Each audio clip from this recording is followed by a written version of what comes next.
Hi guys, welcome to Mark and Johnny at the Movies. I'm Mark. And I'm Johnny. And today we're going to talk about probably the biggest summer blockbuster. It's not even summer yet. The Avengers movie. You're actually lucky enough to watch it on opening weekend because, you know, life is with work and crap. So usually we always watch movies like a week or so later or it kind of dies down. But this time we got lucky enough to watch it opening weekend. It was Yuki's birthday and, you know, Sweet Pea was there, Ryan was there, and Johnny saw it with Jimmy, and that's all good.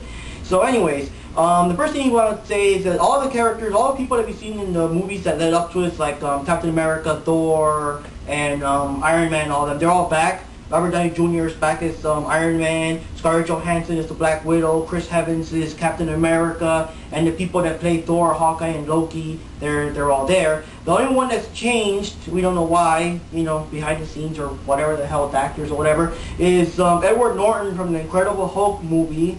He's not here. Some other guy playing the Hulk, or Bruce Banner. But he did a very good job, though. He did a very good job.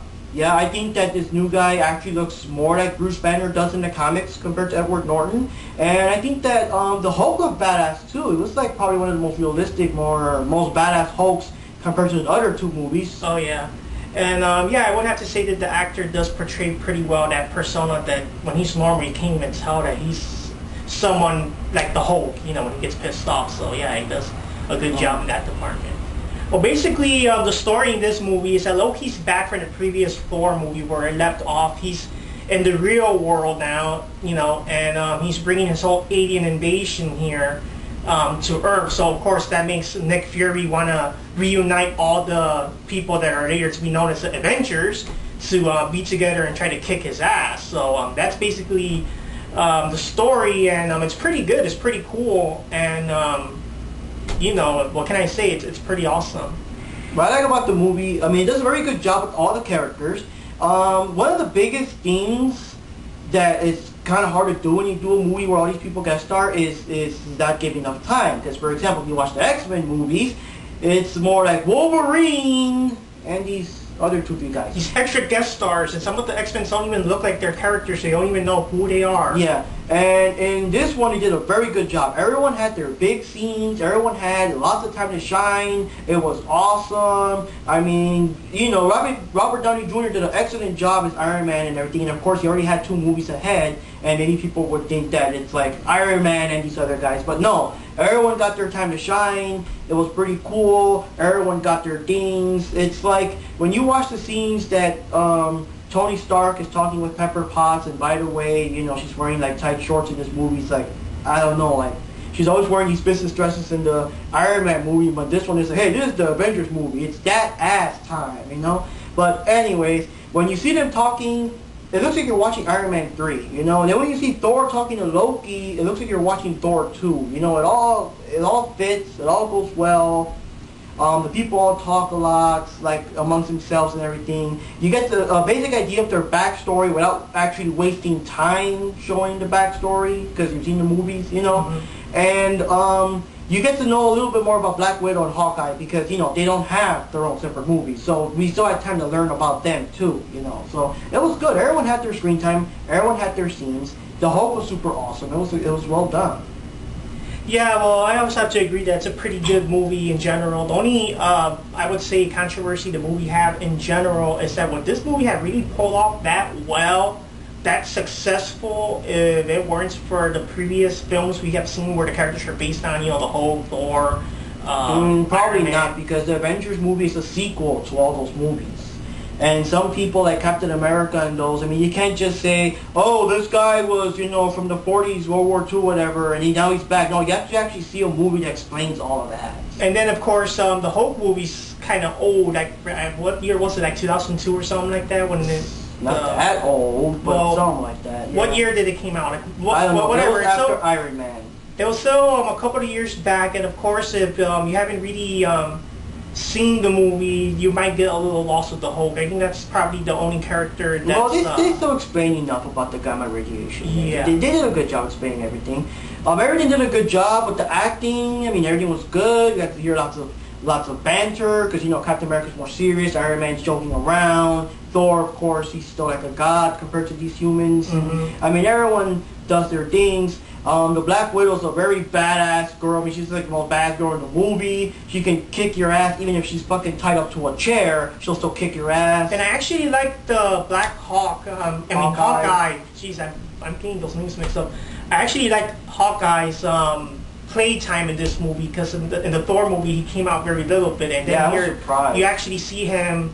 What he does best, shooting arrows, but you see a little bit more of his storyline as well. Yeah, his personality. and one minor spoiler, we don't want to give too much away in case you're disappointed or something during the beginning, but Loki has this weird staff thing that he uses to corrupt people and turn them evil, brainwash, or whatever you want to call it, and he actually brainwashed Hawkeye early in the film, and when I saw this, I was like, oh, please don't like make Hawkeye bad guy throughout the whole movie. But luckily, he does recover in time, and he does have a whole lot of time to still kick ass as Hawkeye, you know, with the Avengers and stuff, and not just, you know, being a bad guy during the movie. I was kind of worried about that, but I'm glad that he had playtime. Because he's the guy who had the least screen time in other movies, because Black Widow had her own scene in Iron Man 2 that looks like you're watching the Black Widow movie for that one scene. And Hawkeye just came out for a few moments in Thor, so I'm glad that here he had good, you know, screen time.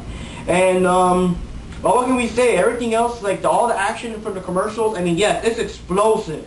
It's rock'em sock'em action. Aliens come over the place, people flying, blasting, Captain America and Black Widow just kicking ass, Hawkeye having all these fancy trick arrows, and the Hulk just smashing. Like I said, this is like the movie of the Hulk movies where he just looks so fucking badass, breaking and destroying everything. It's like the most realistic version of the Hulk. He looked kind of crappy in the first one. Parker did a good job. This one, he did a really awesome.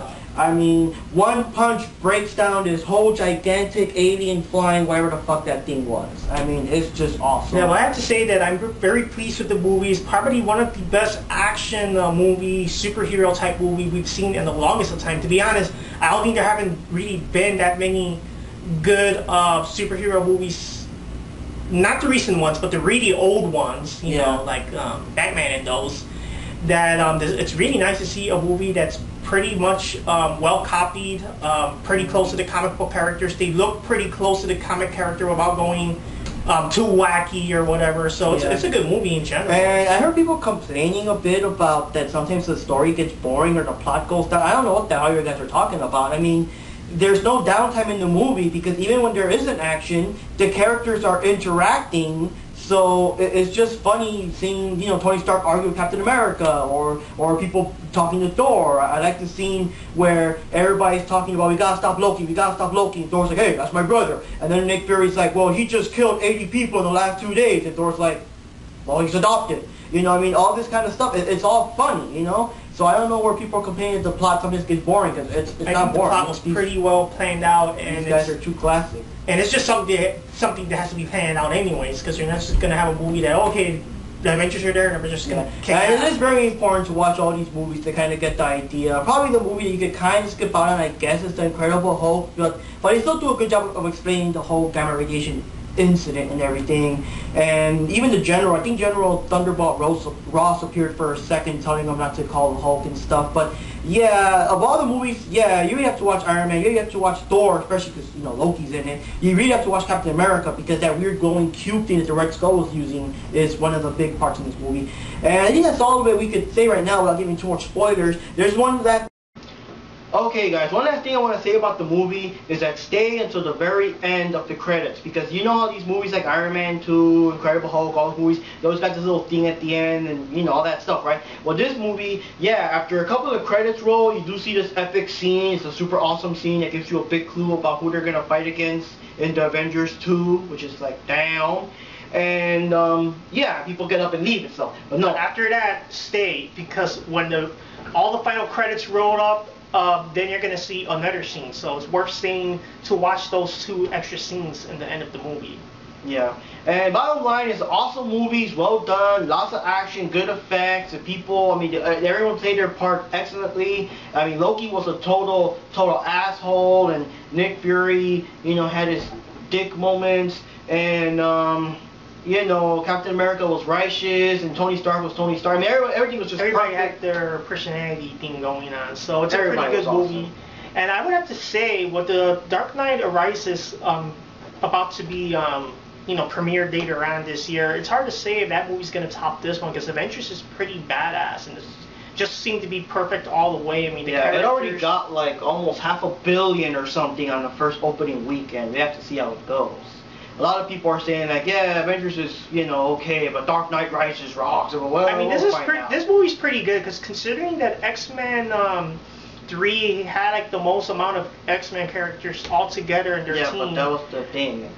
There was just way too much stuff going on, and most of the people don't even look like their characters they're portraying, and it just seemed like a big sloppy mess of a movie. And this movie pulled it off just right, putting all these characters together and still keeping their personality intact and everything. So I think that formula of bringing out their movies where the characters come from and then putting them all together as Avengers really worked out pretty well on this particular movie. Yeah, and we also got to watch out for more crazier shit to come, because while the first movies like Iron Man and stuff kind of start off kind of realistic, kind of sort of, Thor opened the door to more fantasy stuff, so we're gonna get ready for some wild shit. And there's already talking about Captain America 2, Thor Part 2, Avengers Part 2, obviously with this ending scene, and even Iron Man 3. So wow, we're still, it's like brace yourself for the Marvel movies. So anyways, guys, that's the end of our first strike here against the summer movies. We'll be checking out other ones. We'll definitely be checking out Dark Knight Rises and see how that one is and all that. I'm Mark. I'm Johnny. And we'll see you at the movies.